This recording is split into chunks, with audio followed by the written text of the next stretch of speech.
El camino era que la señora Boluarte, que hoy es la presidenta, tuviera una actitud diferente frente a la ciudadanía y impulsara no solamente el adelanto de elecciones, sino además una manera de relacionarse con la sociedad diferente.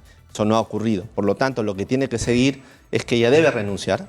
Creo que los 50 muertos muestran su incapacidad real para dirigir el proceso y lograr que en el marco de la Constitución se pueda generar estabilidad y orden público.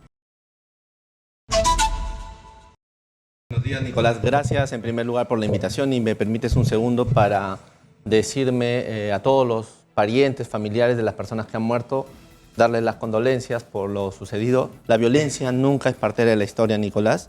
Y también quiero hacer un llamado a las personas que hoy han venido a manifestarse en Lima, a participar, que lo hagan, que sus reclamos pueden ser válidos, podemos discutirlos claramente y que cuando encuentren a alguien que está generando violencia alrededor de las actividades, lo retiren activamente.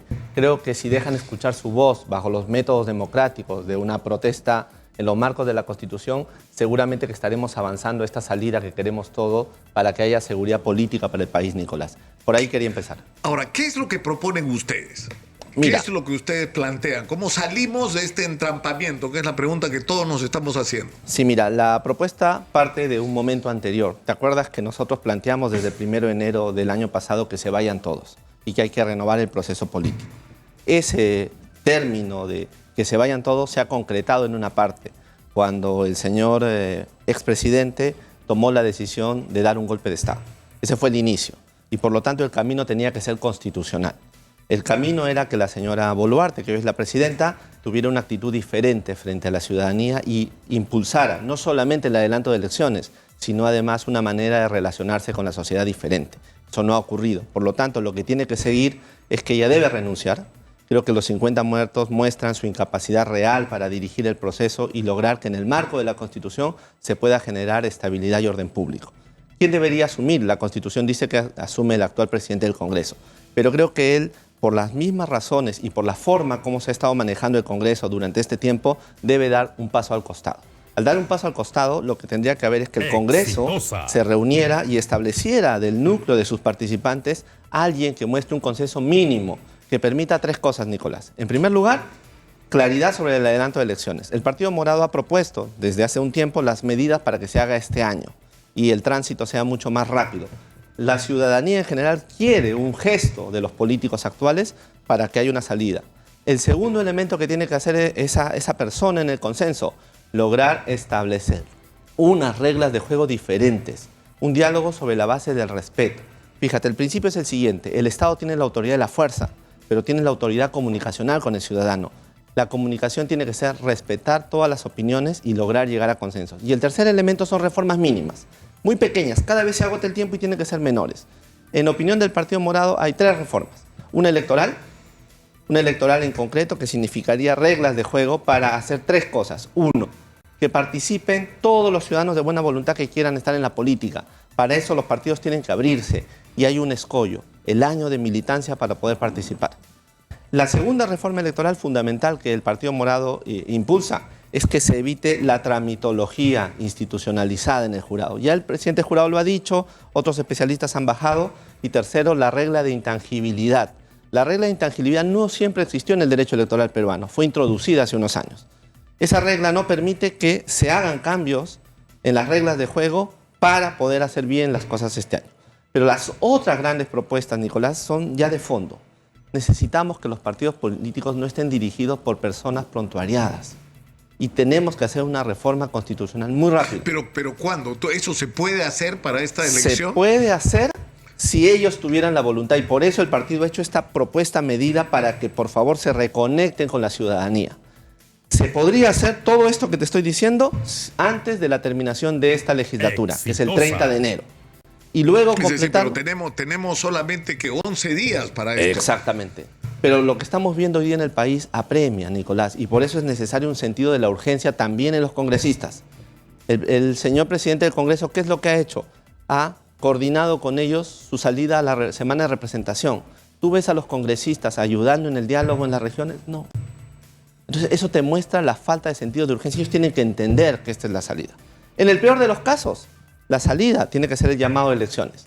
Hay un escollo constitucional. La Constitución dice que el presidente jura el 28 de julio.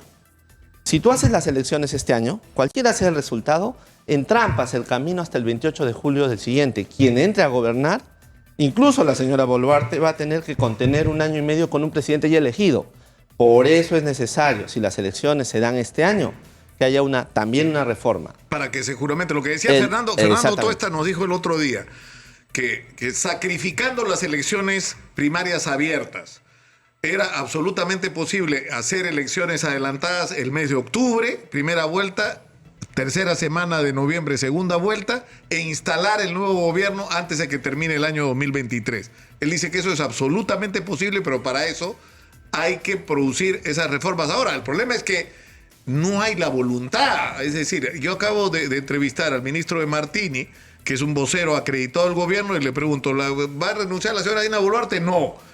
¿Van a aceptar el adelanto de elecciones de 2023? No, porque no es conveniente, no es técnicamente posible, etcétera. Y sobre el referéndum para una eventual asamblea constituyente, o sea, que se consulte a la población si quiere o no una asamblea constituyente, ha dicho que es algo que se podría contemplar, pero digamos, yo creo que las demandas más importantes que están puestas sobre la mesa hoy tienen que ver con la permanencia de Dina Boluarte y con el adelanto de elecciones para el 2023. Sí, pero ni en el Ejecutivo ni en el Congreso hay una voluntad en ese sentido. Mira, Nicolás, lo que hay es una ceguera del poder. La ceguera del poder lleva a la autoridad a no entender lo que pasa en su sociedad. Aquí va a funcionar lo siguiente: o la historia va a hacer que los caminos distintos nos lleven a esa consecuencia, o ellos van a tener que asumir su rol histórico. Lo que el Partido Morado hace es un llamado a la institucionalidad para que sigamos los caminos históricos, institucionales, y ellos parece que no lo están queriendo hacer. Sin embargo, yo confío en que en estas horas, en estos días, cuando la protesta ciudadana pacífica dentro del marco de la Constitución les haga ver que la sociedad está esperando ese cambio, creo que van a declinar y van a iniciar ese proceso. Las pedidos a los que tú te refieres, yo creo que sí es posible legal y constitucionalmente hacer elecciones este año 2023. El Partido Morado lo ha mostrado y el Jurado Nacional lo ha dicho, y varios. Entonces, esa no es una razón. Lo segundo, que la señora Boluarte debe renunciar, yo creo que sí. Y he llegado a ese convencimiento porque si una autoridad no puede controlar la muerte de personas, o sea, la vida de los ciudadanos no está en su base y se logra tantos muertos, creo que no es claro, porque la interrogante que yo le hacía al ministro de Martínez es la siguiente, es decir, si tú no decidiste que en Puno se actúe de la manera como se actuó, donde al final murieron 18, bueno, con lo que ha pasado ayer ya son 19 personas, o sea, solo hay dos posibilidades: o tú decidiste que eso ocurriera, o has manejado las cosas tan mal que ocurrió algo que no debió ocurrir. Así es. Pero en ambos casos tienes una responsabilidad política, pero nadie asume la responsabilidad política y es una tradición en este país, porque al final lo que no debe pasar, lo que no debe ocurrir es la historia de siempre, que los policías y militares que estuvieron al final de la cadena sean los que paguen las consecuencias. 25 años de juicio. Eso es lo que le espera a los policías y militares, no me parece justo. Exactamente, tú has puesto el punto en el lugar.